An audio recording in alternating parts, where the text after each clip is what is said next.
In the recent Lands Awakened update, many of the solo moneymakers have been nerfed or have been nerfed recently previously, and the price of gear seems to have gone up, leaving many solo players with destroyed economies.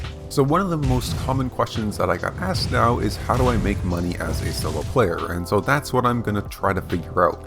What are some of the new, better money making methods for solo players?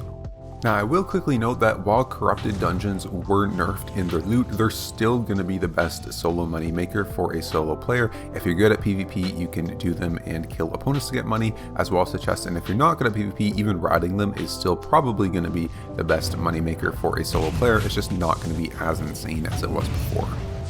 For this video though, I'm going to focus on the Roads of Avalon, as they're one of the few moneymakers for solo players that has not received really any nerfs since their release. So I'm actually going to start off by just simply going over my results and looking at how much money I made doing this activity over the past week or so. So these are some of the inventories that I got from trips out to the road. They're usually between 1 and 2 mil, and the trips usually took between 40 and 70 minutes. So in terms of like money per hour, it's not particularly good, but it's also not that bad. Like around 1.5 mil, if you're to average it out to around there, that's a pretty decent money making method for a solo player in 2022. Now, if you want to do this and get around the same amount of money that I was getting, there's a couple things that you should note. So when I went out, I was essentially doing all the solo activities that you could. Any gathering, any solo chests, any solo dungeons, and even if there were favorable PvP fights, I would take it. Pretty much anything that could make me money, I would do. And so for this, I used a sort of spear build. I varied it depending on the trip, but usually it was some form of a leather spear build, like this example one on screen here, which let me do the chests and solo dungeons pretty healthily and quickly, as well as giving me a really good chance in pretty much any PvP encounter that I came across. Now, one thing to note is that the build here that I was using wasn't super good at killing aspects themselves. It could do the single sword aspects, the solo ones, but not any of the double sword ones really. You can take a aspect clearing build if you want to. However, I find that's more better for fame than it is for money, due to there not being a whole lot of tier 7 or 8 aspects, and them not even honestly having that many resources within them in the first place. I also used a moose as my mount, as it's a very nice, tanky, speedy, and carry weight mount. Just a really good general purpose mount for sort of gathering and doing PVM and things like that. It's sort of like a one step down from the Frost Ram, which has the ability, but it's nice and cheap compared to it. So really good mount for this sort of activity. For the gathering portion, it's important to note that I was tier 8 in all gathering professions, so I can gather any of the gathering nodes that I find along the way. I mainly focused on tier 7s and 8s, did some 6s if they were high because it's more expensive, but having tier 8 like that in the roads is especially helpful because you never know what types of nodes you're going to run across like you would if you're in the open world.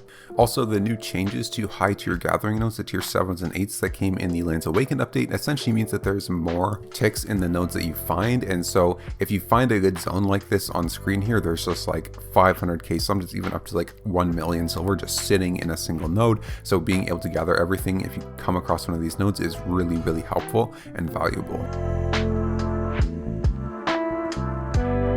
Now, honestly, along with this, while I did get a lot of my money from gathering, you don't actually need to have gathering to make a lot of money in the roads. The reason why a lot of my money came for gathering is just simply because I have tier 8 in all the gathering, and so I was checking every node. If you don't have any gathering, it means you don't have to check the nodes, and so it's going to take a lot less time to go and find chests and solo dungeons that you can do, which honestly probably give better money per hour if you can find them than gathering does. The solo dungeons in particular give an insane amount of money. If you can find like a tier 6 plus solo dungeon in the roads, the loot bonus that they get is like 710% or something crazy. So prioritizing these solo dungeons can be really, really good for money. However, they are very dangerous as they don't close behind you, and so they're constantly dove by players, especially in zones connected to other popular zones. You do have to be pretty careful about getting dove. On the topic of zones, one of the really big things that contributes to the amount of money that you make from doing this is finding good zones in the roads.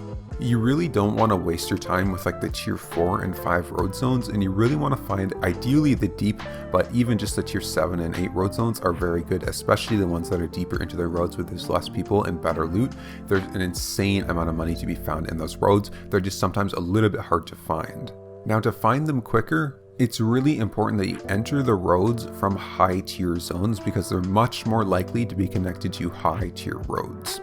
If you enter the roads of Avalon from, say, a tier 4 blue zone, 99% of the time that road is going to be tier 4 or 5 and it's going to be connected to other tier 4 or 5 zones, blue zones, or other roads.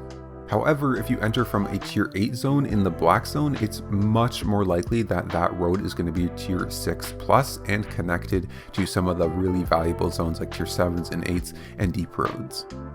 If you don't have a hideout deep in the black zone or your home set at a rest town out in the black zone, my suggestion would be to do what I do, which is to go out of the black zone portal and then start walking your way towards sort of the inner ring or some high tier zones, and then just check all the roads all along the way. If that road is connected to another zone in the black zone that's near to a high tier zone, you can go there, and if it's connected obviously to a high tier road itself just by chance, then you can go into that road as well. I'd say the real highlight to using the Roads of Avalon as your solo money making method is that it's really chill, to be honest. Since the Lands Awaken update and the changes to the open world, there's not a whole lot of incentive for groups to go run into the roads instead of just going into the Outlands and getting chests and cores and vortexes. You may occasionally run into a group doing the group chests or the Avalonian group chests in the roads, but really they won't chase you around and try to gank you like you would run into before the update. Even in terms of gatherers, I would say, comparing it to my experiences before the update, there's actually less gatherers in the road as well now due to the new changes to the nodes in the open world being so good for gatherers for making money that there's also just less incentive for gatherers in specific to come to the roads. This means that the vast majority of players that you come across are not really going to be that threatening to you, and the ones that are just going to be other solo players or maybe duos going for chests and solo dungeons like that. So if you want content as well, you can fight those people for the chests and the dungeons, giving you more loot or just good content. I did this for at least 4 hours, probably more than that, and I wasn't even once in a position where I was worried about dying. It was very chill and I met almost no one who was a threat to actually kill me. Really, the biggest threat comes into traveling to the road as you're moving through the black zone. So overall, I would give soloing the Roads of Avalon probably a B rank in terms of its value as an activity for a solo player to make money, as the money per hour isn't that great. I mean, it's decent, like it's B rank, it's decent. It's not 2 mil an hour, which is sort of like the golden standard for good money per hour for a solo player, but it's also not too low. It's easily enough money per hour to like make up for sets if you die or something like that.